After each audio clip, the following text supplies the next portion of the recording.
అయితే హైదరాబాద్లో తిరుగుతారు. ఇక్కడ జిహెచ్ఎంసీ కార్మికులు పనిచేసి మన నగరాన్ని శుభ్రం చేసి ఇక్కడ బతుకుతున్నటువంటి మీరు ఎవరైతే కామెంట్ చేస్తున్నారో కామెంట్ చేసే వాళ్ళు అంటున్నాను నేను, ఇక్కడ వాళ్ళు తాగి పండుకుంటే హైదరాబాద్ నగరాన్ని మీరు వచ్చి శుభ్రం చేస్తున్నారా? గుజరాత్ నుంచి వస్తున్నారా శుభ్రం చేయడానికి? హైదరాబాద్ నగరంలో ఇప్పుడు ఇంత శుభ్రంగా ఉంటుందంటే ఇక్కడ కార్మికులుగానే పనిచేసేది. మధ్యప్రదేశ్ నుంచి ఉత్తరప్రదేశ్ నుంచి రాజస్థాన్ నుంచి వస్తున్నారా పనిచేయడానికి? ఇక్కడ రైతులు పండించే పంట తింటారు, ఇక్కడ రైతులు పండించే కూరగాయలు తింటారు, ఇక్కడే ఉంటారు. అక్కడెక్కడి నుంచో డెఫినెట్గా వ్యాపారం చేసుకోవచ్చు, మీకు వెసులుబాటు ఉంది, రాజ్యాంగబద్ధంగా అందరికీ ఒకే హక్కులు ఉన్నాయి. అక్కడి నుంచి బతకనీకి వచ్చినామని మీరే అంటారు. కొంతమంది వత్తాసు బలుతూ ఇక్కడ అశోక్ కుమార్ అని కామెంట్ చేస్తున్నాడు. ఒకసారి లైవ్లో నెంబర్ ఇవ్వండి పీసీఆర్, దమ్ముంటే ఇక్కడ నెంబర్ కాల్ చేయ, నువ్వు నెంబర్ కాల్, ఈ నెంబర్ కాల్ చేయండి. అశోక్ కుమార్ ఏదైతే కామెంట్ చేస్తున్నారో తెలంగాణ వాళ్ళు తాగి పండుకుంటారంట. సిగ్గనిపించాలి మాట్లాడడానికి. తెలంగాణ వాళ్ళు తాగి పండుకుంటే తెలంగాణ రాష్ట్రం జీడిపిలో ఏ రకంగా ఏ స్థాయికి వచ్చింది? కొత్తగా పుట్టిన రాష్ట్రం ఈరోజు ఆర్థికంగా ఎలా ముందుకు వెళ్తోంది? బతకడానికి ఇక్కడికి వచ్చినటువంటి సందర్భంలో మీరంతా మాట్లాడేటువంటి కొంతమంది మాట్లాడే కారణంగానే ఈ రకంగా ఇంకా రెచ్చగొట్టబడుతోంది. సిగ్గు అనిపించాలి మాట్లాడడానికి. ఫాల్తుగాల మాటలు మాట్లాడుతున్నారు. ఐఎమ్ సారీ, నేను ఈ న్యూస్ రూమ్ నుంచి రకంగా మాట్లాడుతున్నాను. మీ కామెంట్లో కూడా పిచ్చి పిచ్చి కంటిన్యూస్ అవే, ఇంకా కామెంట్ చదవండి అని కామెంట్ పెడుతున్నారు. ఇంకా తెలంగాణ వాళ్ళు తాగి పడుకుంటారా? అంటే ఏం చెప్తారు శ్రీనివాస్ గారు? ఈ స్టేట్మెంట్ చాలా అబ్జెక్టబుల్ గా ఉంది. తెలంగాణ వాళ్ళు తాగి పడుకుంటారు, తెలంగాణ వాళ్ళు తాగుతారు, ఇదేం భాష అండి? నాకు అర్థం కాదు. మీరేం చెప్తారు దీని మీద? రాష్ట్రం సుభిక్షంగా శాంతియుతంగా ఉండాలని కోరుకునే వాళ్ళు ఎవ్వరు కూడా ఇంత బాధ్యతారాహిత్యంగా మాట్లాడరు, ఏ కోశాన మాట్లాడరు. అట్లా రెచ్చగొట్టే మాటలు మాట్లాడి ఎవరైనా వస్తే వాళ్ళ మీద చట్టం యాక్షన్ తీసుకోవాలి సార్ ప్రభుత్వం. మీకు వీడియో చూపిస్తా. వీడియోలో మీకేమర్థమైంది, మీ స్టాండ్ ఏంటో చెప్పండి. పీసీఆర్ వీడియో ప్లే చేయండి.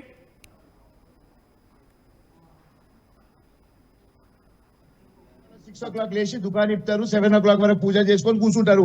ఇక్కడ మనోళ్లకు 1000 రూపాయలు సంపాదించేది 2000 వస్తే తాగి వండుకుంటాడు. ఇప్పుడు గుజరాతీ మార్వాడీలు పొద్దువాల 6 o'clock లేచి దుకాణం ఇస్తారు, 7 o'clock వరకు పూజ చేసుకొని కూర్చుంటారు. ఇక్కడ మనోళ్లకు 1000 రూపాయలు సంపాదించేది 2000 వస్తే తాగి వండుకుంటాడు. ఇప్పుడు గుజరాతీ మార్వాడీలు పొద్దువాల 6 o'clock లేచి దుకాణం ఇస్తారు, 7 o'clock వరకు పూజ చేసుకొని కూర్చుంటారు. ఇక్కడ మనోళ్లకు 1000 రూపాయలు సంపాదించేది 2000 వస్తే తాగి వండుకుంటాడు. ఇప్పుడు గుజరాతీ శ్రీనివాస్ గారు, ఇక్కడ సాంప్రదాయమా తాగుడు, తాగి పడుకుని సాంప్రదాయమా? తెలంగాణ వాళ్ళు తాగి పడుకుంటారా? నేను అదే చెప్తున్నా సార్, ఎవరైనా కావచ్చు, అటు జిగ్నేష్ దోషి కావచ్చు, ఇంకెవరైనా కావచ్చు, రెచ్చగొట్టి మాట్లాడేదాన్ని భారతీయ జనతా పార్టీ సమర్థించదు. ప్రజల మధ్య చిచ్చు పెట్టేటువంటి మాటలు మాట్లాడితే ఇప్పుడు జిగ్నేష్ ఎందుకు సార్?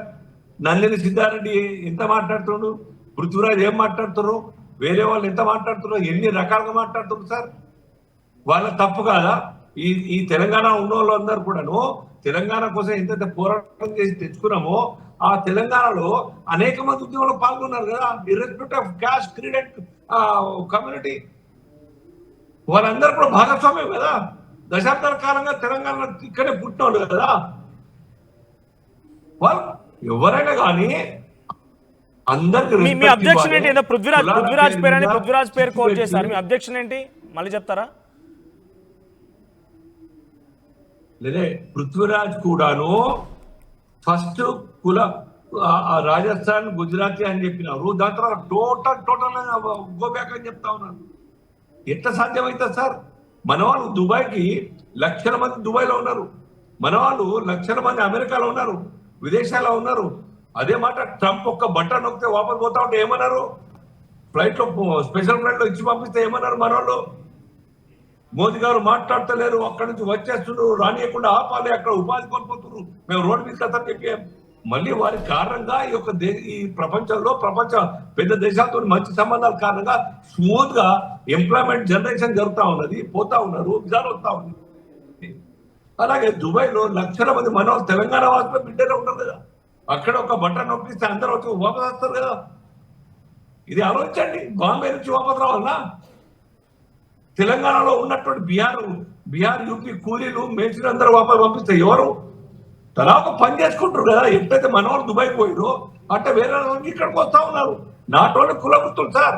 రాష్ట్ర ప్రభుత్వం చాలా బాధ్యతాయుతంగా ఈ రాష్ట్ర ప్రజల్ని ఒక్కటిగా ఉంచాలి. రాష్ట్రంలో ఉండే వాళ్ళందరినీ కూడా ఒరిజినల్ తెలంగాణ వాళ్ళకు కూడా ప్రతి చేతికి పని కల్పించేలా కుల వృత్తులు రక్షించేలా తన యొక్క ప్రణాళిక తయారు చేయాలి. ఆ దిశలో ఈ సర్కార్ ఎప్పుడో పనిచేసిందా? గత సర్కార్ చేయలేదు. తెలంగాణ వాదం మీద బతికిన టిఆర్ఎస్ ఈ సర్కార్ దోషాలు అయితే ఉన్నది, ఇంకేం పట్టించుకోలేదు. ఏం కనబడతలేదు. ఎంతమంది విజయాలు తీసుకొని పోతా ఉన్నారు తెలంగాణ నుంచి? డాటా తీపేయండి. రేవంత్ రెడ్డి గారు ఆలోచించాలి. కుల వృత్తులు ఏ రకంగా నాశనమైన యొక్క రాష్ట్రంలో ఎందుకు ఈ కారణం? నేత కార్మికులు శ్రీనివాస్ గారు ఒకసారి బుచ్చిబాబు అని కాలర్ ఉన్నారు, మాట్లాడదాం, మనం కంటిన్యూ చేద్దాం. బుచ్చిబాబు అని మేడ్చల్ నుంచి ఒక కాలర్ ఉన్నారు. బుచ్చిబాబు గారు మాట్లాడండి. సార్ నమస్కారం సార్ అందరికి. నమస్తే అండి సార్. మనము కొట్లాడుకొని తెచ్చుకున్న తెలంగాణ ఇది. అయితే మన ప్రధానమంత్రి మోదీ గారు మన తెలంగాణను ఇక్కడికి 11 సంవత్సరాల్లో ఒక 3 సార్లు అవమానించారు సార్ మన ఫార్మేషన్ ని. అంటే వాళ్ళకు ఫస్ట్ నుంచి కూడా బీజేపీ వాళ్ళకు మన తెలంగాణ అంటే చాలా చులకన అయిపోయింది సార్. అది దానికి బీజేపీ లీడర్లకు ఈ మార్వాడీలకు కలిసి అయిపోయింది సార్. ఇంకొకటి మా భార్య టైలర్ అండి. నేను బేగం బజార్ వెళ్ళి లైనింగ్ చేసుకోవడానికి వస్తే అక్కడ నేను మా బ్రదర్ వెళ్ళాను సార్. అక్కడ చిన్న గొడవకు ఒక 20 మంది గేరావు చేసి మమ్మల్ని ఆ రోజు అటాక్ చేసినంత పనిచేశారు సార్ మాకు. ఎక్కడ బేగం బజార్ లో అండి. ఓకే. ప్లస్ దానికి తోడు ఇప్పుడు మేము నకిలీ అని చెప్తా ఉన్నామండి ఈ వ్యాపారులము. మీరు కూడా కొద్దిగా టీవీ వాళ్ళు కూడా డైవర్ట్ చేస్తున్నారో లేకపోతే ఏదో నాకు అర్థం కావట్లేదు. ఆ నకిలీ మీద ప్రభుత్వం మీద యాక్షన్ తీసుకుంటలేదు, మీరు కూడా ఎందుకు చర్చ పెట్టట్లేదు దాని మీద?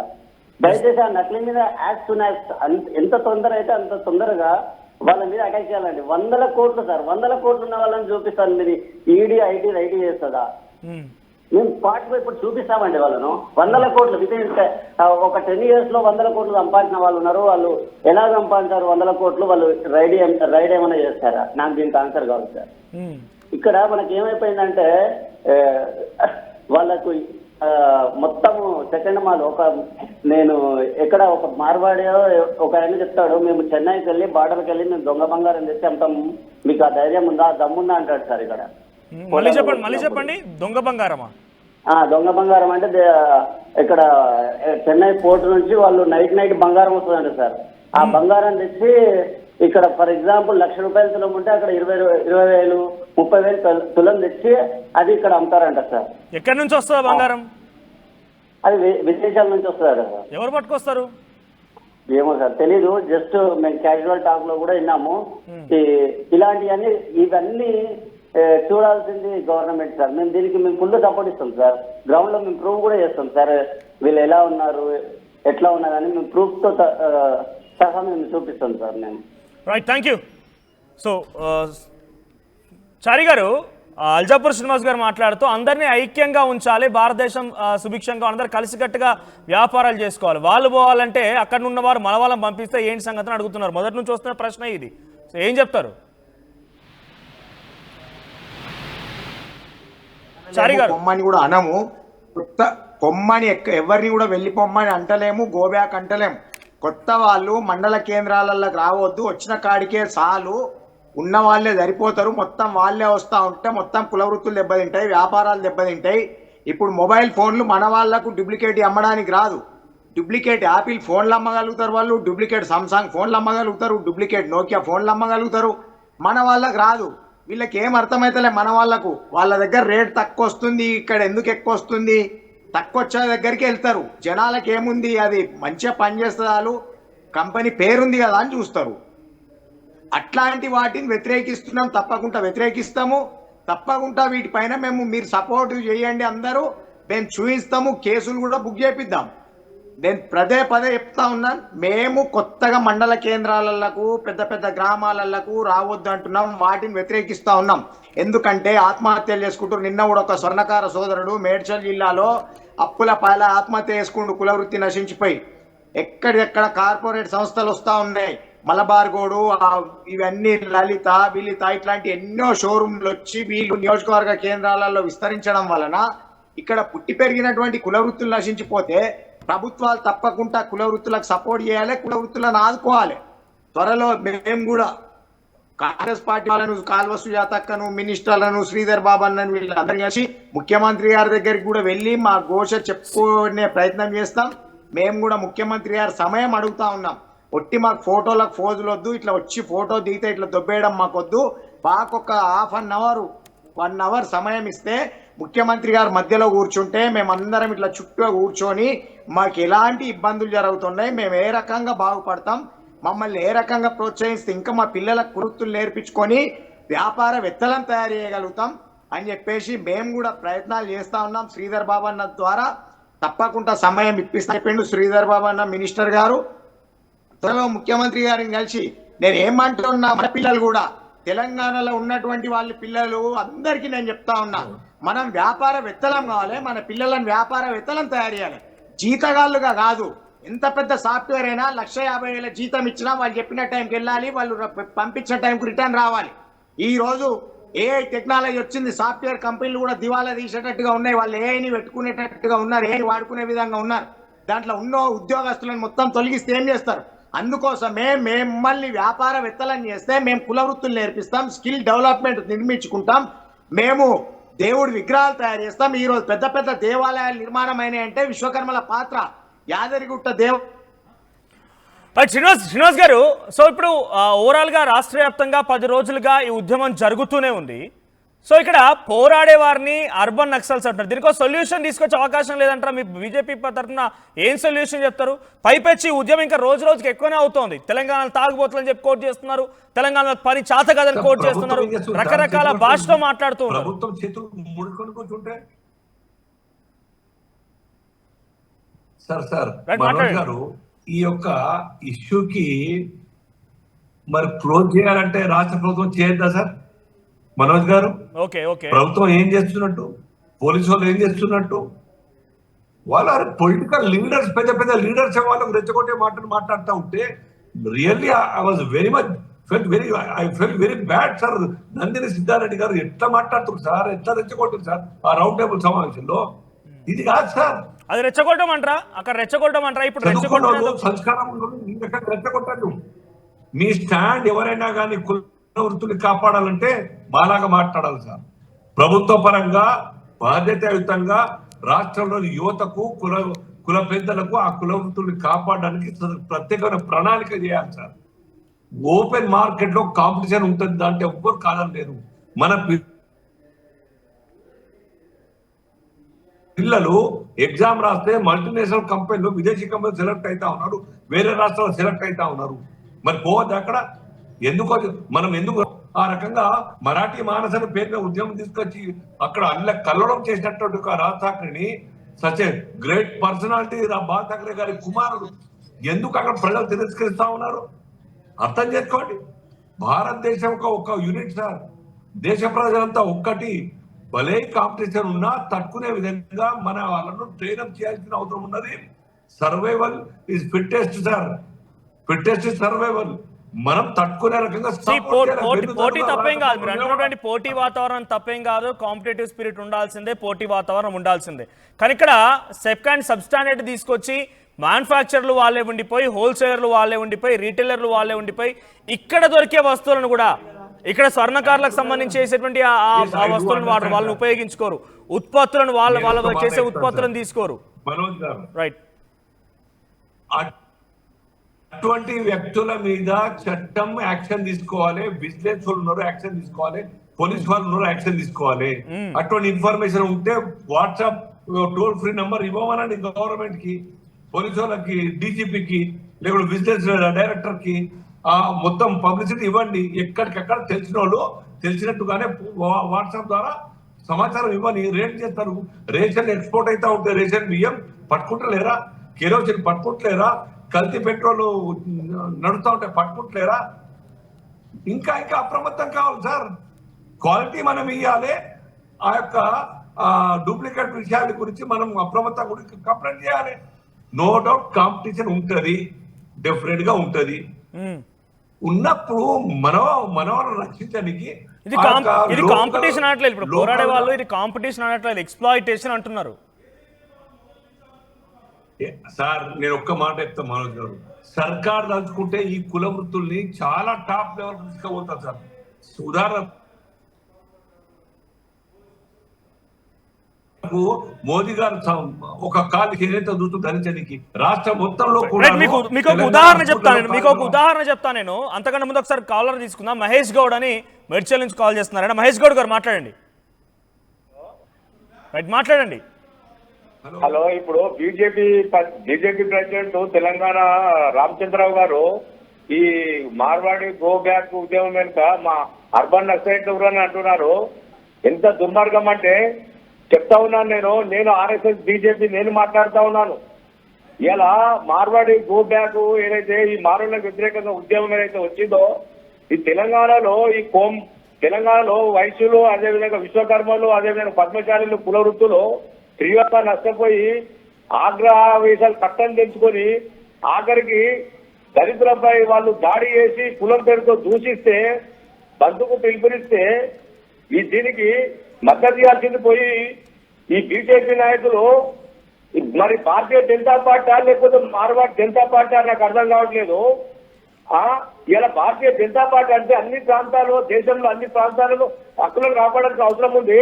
మరి వీళ్ళు తెలంగాణలో 60 సంవత్సరాలు సుదీర్ఘంగా కొట్లాడి తెలంగాణ ప్రజల ప్రయోజనాలు, ఉద్యోగ, రాజకీయ అన్ని హక్కుల కోసం పోరాటం తెచ్చుకునే ఈ తెలంగాణని ఈ గుజరాత్ మార్వాడీలో పాలు చేయడానికి మరి బీజేపీ నాయకులు కంకణం కట్టుకురా. బండి సంజయ్ ఏమో మాట్లాడుతా ఉన్నాడు, ఏది దుర్మార్గంగా మాట్లాడుతా ఉన్నాడు. అతను ఒక మార్వాడి నాయకుడిగా మాట్లాడుతా ఉన్నాడు. అతను మార్వాడి ఓటుతో గెలిచినా లేకపోతే తెలంగాణ ప్రజల ఓటుతో గెలిచినా? ఇదంతా చూస్తా ఉంటే నాకు ఒక్క నిమిషం, మీరు మహేష్ గౌడ్ గారు మీరు హోల్డ్ లో ఉండండి. నేను అల్జాపూర్ శ్రీనివాస్ గారితో మాట్లాడతాను ఒకసారి. అల్జాపూర్ శ్రీనివాస్ గారు, మా భారతీయ జనతా పార్టీ గారని మార్వాడి జనతా పార్టీ అని ఒక కామన్ మ్యాన్ మాట్లాడుతున్నాడు. సరే, వ్యక్తిగతంగా ఎవరి అభిప్రాయం వ్యక్తం చేసినా మేము దానికి ఏమనలేము, కానీ దానికి అడ్డు రాలేము, వారి ఇష్టం అనని. కానీ ఒక జిమ్మేదారి పార్టీగా, పొలిటికల్ పార్టీగా, భారతీయ జనతా పార్టీ ఒక నేషనల్ పార్టీగా మాకంటూ బాధ్యత ఉంది సార్. దేశ ప్రజల్ని, రాష్ట్ర ప్రజల్ని, రాష్ట్రంలోని అనేక కుటుంబాలని ఐక్యంగా ఉంచాల్సిన బాధ్యత మేము ఫీల్ అవుతాం. అలాగే రాష్ట్ర ప్రభుత్వం, కాంగ్రెస్ పార్టీ కూడా ఐక్యంగా ఉంచడంతో పాటుగా సమానంగా చూడమంటున్నారు. ఐక్యంగా ఉంచడంతో పాటుగా సమానంగా చూడమంటున్నారు. చాలా 2 రోజుల నుంచి డిస్కషన్ అవుతున్నాయి కాబట్టి వాళ్ళ వర్షన్ మీకు చెప్తున్నా నేను. ఐక్యంగా ఉంచడంతో పాటుగా సమానంగా చూడాలంటున్నారు. ఎందుకు వస్తుంది సార్ ఇప్పుడు ఈ యొక్క ఆలోచన? మన లోకల్ కుల వృత్తుల వాళ్ళకి ఎందుకు ఆ యొక్క భయం, అభద్రత వస్తూ ఉన్నది? ప్రభుత్వాలు, ఈ ప్రభుత్వం కావచ్చు, గత ప్రభుత్వం కావచ్చు, వారిని ఆదుకోవడానికి, వారి బిజినెస్ ని డెవలప్ చేయడంలో దోహదం చేయడానికి ఎక్కడ కూడా యాక్షన్ తీసుకోలేదు. ఏ స్కీమ్ ఆ రకంగా మీ ప్రోడక్ట్ మేము తీసుకుంటాం, కల్చర్ ఉన్నారు, మీ బిజినెస్ మేము తీసుకుంటాం, గరీబులకు వస్తాం, లేకుండా అమ్మడానికి మేము మార్కెట్ పెడతాం, అలాగే చేనేత వృత్తులు మేము తీసుకుంటాం, మేము మార్కెట్ లో కంపల్సరిగా అమ్మేటట్టు ప్లాన్ చేస్తాం, రేషన్ కార్డులలో, రేషన్ దుకాణాలలో మేము పెట్టిస్తాం. ఇటువంటి యాక్షన్ తీసుకునే ప్రయత్నం చేస్తే సార్ తప్పనిసరిగా ఇక్కడ కుల వృత్తులు బతుకుతాయి, వారి చేతి నిండా పని దొరుకుతుంది. అలా అనేక ఆలోచనలు మాకున్నది. ప్రభుత్వం ఆలోచించాలి, మేము చేసేవాళ్ళం కాము. మా అభిప్రాయం వాళ్ళకి నచ్చితే ఇంప్లిమెంట్ చేయాలి, లేకుంటే సర్వైవ్ కాలేం, ఆత్మహత్య రాగవు. విదేశాలకు పోవడానికి కారణం ఏంది? ఇక్కడ పని దొరకకనే, పనికి రెస్పాన్స్ కుల వృత్తులన్నీ మానేసి రైతులు వ్యవసాయం మానుకుంటా ఉన్నారు. రైతులు రైతులు కూలీ సర్కార్ పదా, సర్కార్ బాధ్యత కాదా ఇది? ఇంత అండ్రెస్ట్ ఎందుకు అవుతా ఉన్నాయి ఇక్కడ లోకల్ ప్రజల్లో? ఎన్ని కులాలు ఉన్నాయి సార్? 10-12 కులాల యొక్క వృత్తులు కష్టాలు ఉన్నాయి, 20 కులాల యొక్క వృత్తులు కష్టాలు ఉన్నాయి. వాళ్ళను అప్గ్రేడ్ చేయడం తలుచుకుంటే సర్కార్కు పెద్ద విషయం ఏం కాదు సార్, పెద్ద విషయం కాదు. జస్ట్ శ్రీనివాస్ గారు ఒక నిమిషం. ఇప్పుడు మొండ మార్కెట్ లో దాడి జరిగింది. ఈ దాడి కట్టిన తర్వాత రాష్ట్ర వ్యాప్తంగా ఈ మూవ్మెంట్ ట్రిగర్ అయింది. అంతకంటే ముందు కూడా చాలా సార్లు ఉందనేది కొన్ని లైవ్ ఎగ్జాంపుల్స్ ద్వారా మనం చూడొచ్చు. సో ఇక్కడ ట్రిగర్ అయిన తర్వాత ఉదాహరణకు మనం తీసుకుంటే బీజేపీ మాధవలత గారు ఉన్నారు, లేదంటే మీ పార్టీకి సంబంధించినటువంటి రామచంద్రరావు గారే ఉన్నారు, లేకపోతే ఇంకా మీలాంటి సీనియర్ నాయకులు. సో కొంత మార్వాడి టర్న్ తీసుకొని, లేకపోతే డైరెక్ట్గా మాధవలత గారు కానివ్వండి, ఇంకొంతమంది బీజేపీ నాయకులు వెళ్ళిపోయి ఎవరైతే దాడి చేశారో వారిని కలిశారంట, ఏం జరిగిందని విషయాలు తెలుసుకున్నారు. తర్వాత ఒక మీటింగ్ అనౌన్స్ చేసుకున్నారు డైరెక్ట్గా. ఇప్పుడు జిగ్నేష్ దోషి గారు కూడా తాను చాలాసార్లు మనతో మాట్లాడుతూ వాళ్ళ ఇంటికి వచ్చారని, లేకపోతే అందరు కలిసి ఒక మార్వాడి ప్రొటెక్షన్ ఫోర్స్ పెట్టాలని చెప్పి, వాళ్ళకి సపోర్ట్గా నిలబడతానని చెప్పి హామీలు ఇచ్చారు. బైట్స్ కూడా చాలా ఉన్నాయి ఆ రకంగా మాట్లాడుతూ. కానీ ఎందుకు ఒక్కరు కూడా పోయి ఆ దళిత వ్యక్తి ఎవరైతే దాడికి గురయ్యాడో ఆయన దగ్గరికి వెళ్ళి ఏం జరిగింది బ్రదర్ అని అడగలేరు, ఇలా జరిగిందని అడగలేరు, దీన్ని మేము ఖండిస్తున్నామని చెప్పలేరు.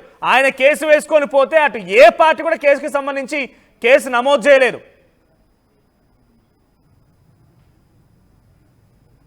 అటువంటి బాధ వాళ్ళు వ్యక్తం చేసినారు సార్. వారు కూడా మా మా మా సోదరుడే, ఆ దళిత బిడ్డ కూడా మా సోదరుడే. ఇప్పుడు అల్జాపూర్ శ్రీనివాస్ గారు మంచోళ్ళు, అల్జాపూర్ శ్రీనివాస్ గారు మంచి వాళ్ళు, లేకపోతే బీసీలకు సంబంధించి ఆయన కూడా ఒక బీసీఏ కాబట్టి ఆయన మాట్లాడుతున్నారు కావచ్చు. కానీ వీళ్ళందరూ ఎందుకు పోవట్లే మరి? ఇప్పుడు బండి సంజయ్ గారు మాట్లాడారు. బండి సంజయ్ గారు ఒక హోంమంత్రి, అదే రోజున ఆయన బండి సంజయ్ గారు అదే రోజున ఒక హోంమంత్రిగా ఇక్కడ జరిగిన తప్పే, ఆ వ్యక్తులు ఎవరైతే జాతి పేరు దూషించారో వాళ్ళ సంగతి చూడండి, వాళ్ళని అరెస్ట్ చేయండి అని చెప్తే అరెస్ట్ కాకపోతుండే ఇప్పటి వరకు కేసు కాలేదు. లేదు సార్, దాన్ని ఎఫ్ఐఆర్ అయింది కదా, ఎస్సీ ఎస్టీ యాక్ట్ కూడా అప్పుడు అట్రాక్ట్ చేసింది కదా. ఎక్కడ ఆయనే చెప్తున్నాడు, ఇంకా నేను విత్డ్రా చేసుకోలేదు, కేసే కాదని చెప్పి ఆయనే చెప్తున్నాడు, వారిత్రే చెప్తున్నాడు. ఇంకా లేలే వారికి ఇన్ఫర్మేషన్ లేకపోవచ్చు, నాకు తెలిసి ఎఫ్ఐఆర్ అయిందని నాకున్న సమాచారం సార్. మొన్న టీవీ డిస్కషన్ లో చూశాను, నేను విన్నాను, నేను ఎఫ్ఐఆర్ అయిందనే విషయం. సో ఇది బండి సంజయ్ గారు కావచ్చు, లేదా రామచంద్రరావు కావచ్చు, లేకుంటే మాధవలత గారు కావచ్చు, మాట్లాడింది ఈ ఇష్యూకి సంబంధించి కాదు సార్. జనరల్ గా ఆ యొక్క దాన్ని సందర్భంగా పురస్కరించుకొని దాని అడ్వాంటేజ్ తీసుకొని ఈ రాష్ట్రంలో అన్రెస్ట్ క్రియేట్ చేసేటానికి కొత్త లీడర్లు అందరూ బయటకు వచ్చినారు. ఇదే మోఖం ఉన్నది, ఈ పేరు ముందుకు పోవచ్చు అని చెప్పి.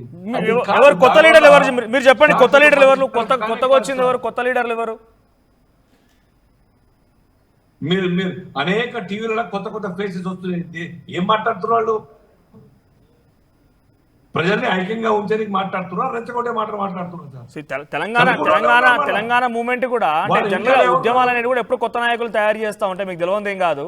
తెలంగాణ మూవ్మెంట్ చూసి మీరు ఎంతో సీనియర్ నాయకులు ఎన్నో రకాల ఉద్యమాలు మంచి కోసం ఉద్యమిస్తే మంచిది సార్. మనోజ్ గారు మంచి కోసం ఉద్యమిస్తే, కొత్త నాయకులు ఉద్భవిస్తే మంచిది, వెల్కమ్.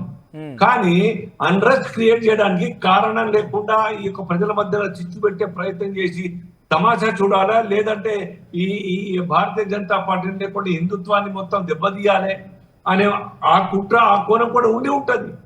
కానీ కాంగ్రెస్ సర్కార్ సార్ గుర్తుపెట్టుకోండి, తమాషా చూస్తున్నది. తమాషా కొట్టుకొని ఎంతవరకు పోతుందో చూద్దాం. బీజేపీ యొక్క శ్రీనివాస్ గారు జీవీఆర్ శాస్త్రి గారు అని చెప్పి మన లైవ్ చూస్తూ కాల్ చేశారు. ఆయన జీవీఆర్ శాస్త్రి అని మన లైవ్ చూస్తూ కాల్ చేశారు. ఆయనతో మాట్లాడదాం ఒకసారి. శాస్త్రి గారు డ్రాప్ అయిపోయారు. ఓకే, సో శ్రీనివాస్ గారు, సో ఇప్పుడు నేను అడుగుతుంది ఒకటే, హక్కుల కోసం ఇప్పుడు ఉదాహరణకు విశ్వకర్మలను తీసుకుందాం. ఎల్బీ నగర్ భిక్షాటన చేసిరు, వాళ్ళు చేతులు జోళ్ళు పట్టుకొని భిక్షాటన చేసిరు. ఇది వాళ్ళ కొత్త లీడర్లు వాళ్ళకి అవకాశం కోసమో లేకపోతే అవసరం కోసమో లీడర్లు కావాలని చెప్పి భిక్ష ఎత్తుకుంటారు వాళ్ళంతా? కాదు, నేను వీళ్ళ గురించి అంటలేను సార్, వీళ్ళ గురించి అంటలేను. కుల వృత్తుల ద్వారా, కుల వృత్తుల బాధితులు ఎవరు మాట్లాడినా బయటకు వచ్చినా వాళ్ళ యొక్క మాటను మనసారా విని వారి యొక్క పరిష్కారం కోసం మేము ఆలోచించే వాళ్ళం సార్, ఆలోచిస్తాం కూడా. కానీ కొంతమంది నాయకత్వంలో మరి ముందుండాలనే లక్ష్యంతో ఈ వాటికి సంబంధం లేనట్టు వాళ్ళు కూడా బయటకు వచ్చి రెచ్చగొట్టే మాటలు, రెచ్చగొట్టే ప్రోగ్రాం చేస్తా అంటే సమాజం ఒప్పుకోదు, మంచిది కాదు సార్. నేను చెప్పేది ఒకటి, పరిష్కారం సర్కార్ దగ్గర ఉన్నది. రాష్ట్ర ప్రభుత్వం ఎందుకు ఇప్పటిదాకా కాల్ చేయలేదు చెప్పండి, పిలుపు ఎందుకు ఇవ్వలేదు? ఇది ఒక ఇష్యూ ఫ్లేర్ అప్ అవుతున్న రాష్ట్రం అంతా కూడా వ్యాపిస్తా ఉన్నది. మామనగర్ నుంచి చాలా అయితే ఇంకెక్కడి నుంచో పోతా ఉన్నాయి, మండల హెడ్ క్వార్టర్ దగ్గర పోతుంటే దీన్ని చూస్తూ కాల్ చేయకుండా, సిట్టింగ్ ఏర్పాటు చేయకుండా పెద్ద కావాలని కోరుకుంటే కాంగ్రెస్ పార్టీ యొక్క విధానం అర్థమవుతా ఉంటుంది. కాంగ్రెస్ సర్కార్ యొక్క విధానం యొక్క రాష్ట్రంలో వ్యాపార సంస్థలు ఎక్కడి నుంచైనా రావచ్చు, ఎడికైనా పోవచ్చు, రాజ్యాంగబద్ధంగా ఎవరైనా వ్యాపారం చేయొచ్చు అని చెప్పి ఇప్పటికే వాళ్ళు చెప్పుకోవచ్చు. రాజ్యాంగబద్ధంగా ఎవరైనా వ్యాపారాలు చేయవచ్చు, రాజ్యాంగంలో ఉన్నటువంటి అంశాన్ని మేము గౌరవిస్తామని మహేష్ కుమార్ గౌడ్ మాట్లాడుకొచ్చారు. మీరు చూసారు కదా అది? రైట్, ఎవరికైనా అవకాశం ఉండాలి, కానీ మీరేమంటున్నారు మార్వాడులు ఎట్లా కొడతారని చెప్పి బీజేపీ అంటోంది. ఆ మాట రావద్దు సార్. మేము మాట్లాడింది ఇక్కడ లోకల్ వాళ్ళలో రక్షించాలి, వాళ్ళ కుర్రతో రక్షించే బాధ్యత రాష్ట్ర ప్రభుత్వం తీసుకోవాలి. తెలంగాణ ఉద్యమం వచ్చిందే లోకల్ వాళ్ళ కోసం సార్. లోకల్ వాళ్ళ కోసం వాళ్ళని రక్షించడానికి సర్కార్ బాధ్యత మీకు ఒక లైవ్ ఎగ్జాంపుల్ చెప్పాలా? సర్కార్ కొత్త ఆలోచన మీరు అన్నిట్లో అవగాహనతో ఉన్నారుగా, మీకు ఒక లైవ్ ఎగ్జాంపుల్ చెప్తాను నేను. రెడ్ అంబులెన్స్ అని చెప్పి వచ్చిందట, కొంతమంది కాలర్ చెప్పిన మాట నాకు ఇది, నేను కూడా డైరెక్ట్గా వెళ్ళి చూడలేదు, డెఫినెట్గా వాటి విషయాల్లో కూడా మేము వెళ్ళబోతున్నాం కూడా. సో రెడ్ అంబులెన్స్ అనేటువంటి ఒక వ్యవస్థ వచ్చిన తర్వాత ఈ రెడ్ అంబులెన్స్ ద్వారా ప్రైవేట్ అంబులెన్స్లు మొత్తం నశించిపోయినాయి. ఈ రెడ్ అంబులెన్స్ అనేది రాకముందు హైదరాబాద్ హాస్పిటల్స్లో ప్రైవేట్ అంబులెన్స్లు ఉండేవి. ప్రైవేట్ అంబులెన్స్ల ద్వారా కొంతమంది వృత్తిని ఎంచుకొని ఆ వ్యాపారం చేస్తూ లేకపోతే దాని ద్వారా బతికిన వాళ్ళు ఉన్నారు, మంచిగా పెంచి పోషించుకున్న వారు ఉన్నారు, వాళ్ళకి సఖ్యంగా ఉంది, పెద్దగా ఇబ్బంది ఏం కాలేదు. ఈ రెడ్ అంబులెన్స్ వచ్చిన తర్వాత ప్రతి కార్పొరేట్ హాస్పిటల్లో ఇదే రెడ్ అంబులెన్స్ ఉంటుంది. సో ఇప్పుడు ఈ ప్రైవేట్ అంబులెన్స్లు మొత్తం కూడా కంప్లీట్గా వ్యాపారం లేదు, వాళ్ళకి డ్రైవింగ్ లేదు, ఏం లేదు, మొత్తం ఒక రకంగా చెప్పాలంటే వాళ్ళకి ఉపాధి లేదు ఇక. సో ఎప్పుడైతే ఈ రెడ్ అంబులెన్స్తో టైఅప్ కావాలనుకుంటే ఏడాదికి 1,50,000 రూపాయలు కట్టాలట. వింటున్నారా? ఏడాదికి 1,50,000 రూపాయలు కట్టాలట. రైట్. ప్రతి ట్రిప్కి 30%, ప్రతి ట్రిప్కి 30% రూపాయలు ఇవ్వాలంట. సో ఒక ఉదాహరణకి ఒక ట్రిప్కి 5-6 రూపాయలు, ట్రిప్కి 5-6 రూపాయలు ఎవరికైనా వస్తే దాంట్లో పెట్టడం ద్వారా 30% 2,000 రూపాయలు ఆ రెడ్ అంబులెన్స్ ఓనర్కే పోతున్నాయి. మనోజ్ గారు నేను చెప్తా వినండి, సేమ్ సిచ్యువేషన్ సేమ్ ఇప్పుడు లోకల్ టాక్సీ కార్లు ఉన్నాయి కదా సార్, ఊబర్ గానీ, ఓలా గానీ, మేరు గానీ, ఇవన్నీ ఉన్నాయి కదా. అవును, సేమ్ అది కూడా ఇంతే.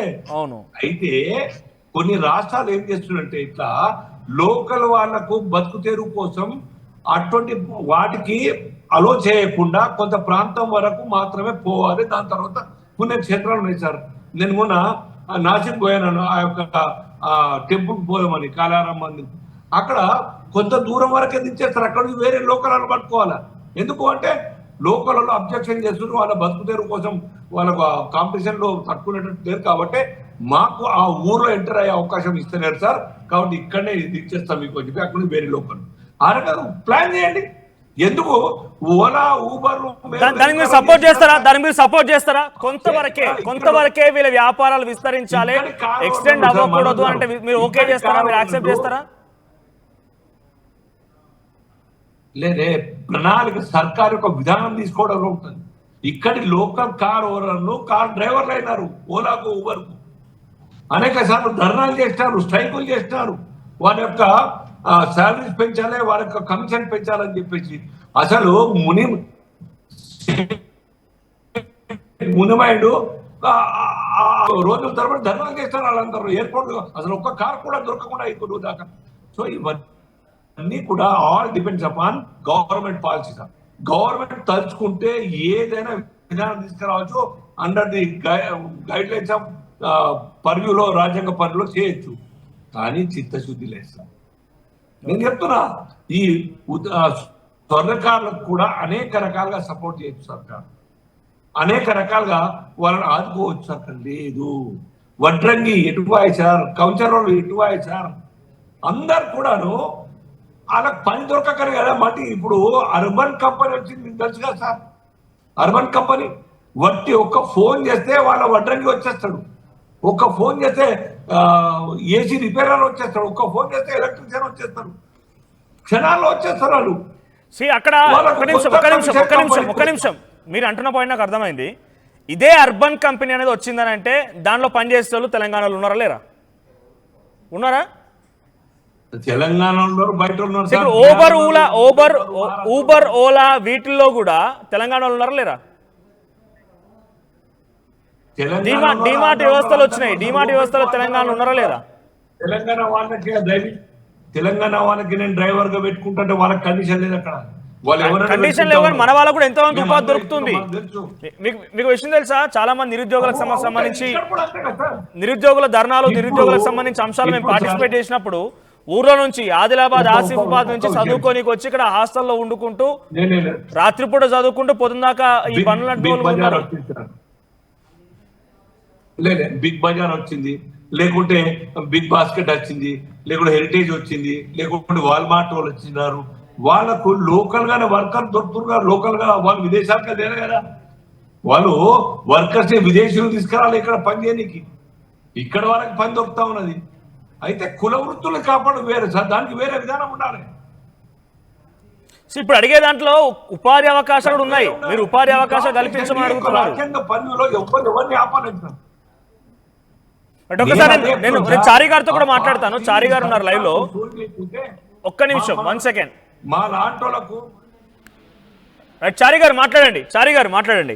సో ఏంటి ఇక్కడ వాళ్ళందరూ ఉన్నారు కదా, ఇప్పుడు ఇవన్నీ చేయడం వల్ల ఏం నష్టపోతున్నాము? ఆ ఉదాహరణగా అర్బన్ కంపెనీ చెప్పుకొచ్చారు. అర్బన్ కంపెనీ చెప్పగానే వాళ్ళే వస్తున్నారు, ఏసీ రిపేర్ చేస్తున్నారు, వడ్రంగోళ్ళు వస్తున్నారు, విశ్వబ్రాహ్మణులు వస్తున్నారు, పని చేసిపోతున్నారు. సో ఇక్కడ కుల వృత్తులను రక్షించాలంటే ప్రభుత్వం చర్యలు తీసుకోవాలి. వాళ్ళంతా వాళ్ళే కొంతమంది లీడర్లు కావడం కోసం, ఎక్స్పోజ్ అవడం కోసం ఈ ప్రయత్నాలు చేశారని చెప్పి వాళ్ళకి ఒక మాటని శ్రీనివాస్ గారు అంటున్నారు. ఏం చెప్తారు మీరు? చారి గారు, చారి గారు వినిపిస్తోందా? వినిపిస్తుంది. రైట్. కొంతమంది లీడర్లుగా ఎక్స్పోజ్ అవడం కోసమే, లీడర్లుగా పోర్ట్రే అవడం కోసమే ఉద్యమాలు తీసుకొచ్చారు, అశాంతిని క్రియేట్ చేస్తున్నారు, హిందువుల్లో ఒక గొడవలు క్రియేట్ చేయడం కోసం. నిన్నటి ఉదాహరణ చూడండి. నిన్నటి బంధుకు ఎవరి నాయకత్వం లేదు, గ్రామాలలో మండలాలలో తిరిగింది లేదు, వాళ్ళని చైతన్యం చేసింది లేదు. ఖాళీ ఓయూ స్టూడెంట్స్ ఆధ్వర్యంలో ఒక బంధుకు పిలుపునిస్తే స్వచ్ఛందంగా ఎవరంతల వాళ్లకు నష్టం జరుగుతుంది కాబట్టి, వ్యాపారాలు నడవక, కుల వృత్తులు నడవక అప్పులపాలు అవుతున్నారు కాబట్టి ఎవరికి వారు కంకణ బద్దులై స్వచ్ఛందంగా బంద్ పాటించారు. షాపులు బంద్ పెట్టుకొని, వాళ్ళకు మండల కమిటీలు లేవు, రాష్ట్ర స్థాయిలో మొత్తం వ్యాపారస్తుల జేఏసీ ఇంకా తయారు కాలేదు, గ్రామాలు తిరిగింది లేదు, చైతన్యం చేసింది లేదు, తెలంగాణ ఉద్యమం లెక్క ఇంకా ధూమ్ధాములు పెట్టింది లేదు, ఏది లేకుండా ఖాళీ ఓయూ స్టూడెంట్స్ గుజరాతీ మార్వాడీలను వ్యతిరేకిస్తూ బంద్కు పిలుపునిస్తే కిరాణా షాప్ల వాళ్ళు, బట్టల షాప్ల వాళ్ళు, బంగారం షాప్ల వాళ్ళు, కార్పెంటర్ షాప్ల వాళ్ళు, మొబైల్ షాప్ల వాళ్ళు, ఎలక్ట్రిక్ సామాన్ షాప్ల వాళ్ళు, సిమెంట్ షాప్ల వాళ్ళు, ఇట్లా చెప్పుకుంటూ పోతే అన్ని రకాల వ్యాపారస్తులు స్వచ్ఛందంగా బంద్ పెట్టుకొని వచ్చారు. వీళ్ళంతా లీడర్షిప్ ఎదగడానిక ఈడ బతకడమే కష్టం ఉంది, తినడానికి తిండి దొరకడమే కష్టం ఉంది, పిల్లల ఫీజులు కట్టలేక, ఇంటి కిరాయిలు కట్టలేక, షాప్ల కిరాయిలు కట్టలేక అప్పులపాల ఆత్మహత్యలు చేసుకుంటా ఉన్నారంటే లీడర్గా ఎదగాలని షోకి ఉంటుంది. లీడర్గా ఎదగాలని షోకున్నోడు రోడ్ల మీదకి వస్తాడా, భిక్షాటన చేస్తాడా, బంధువులు పాటిస్తారా? ఎవరు చేస్తారు ఇవన్నీ? కడుపు మంట లేచినప్పుడు, కడుపు గాలినప్పుడు, దిక్కుతోచని స్థితిలో ఉన్నప్పుడు అప్పుడు రోడ్లపైకి వస్తారు ఎవరంతలా వాళ్ళు.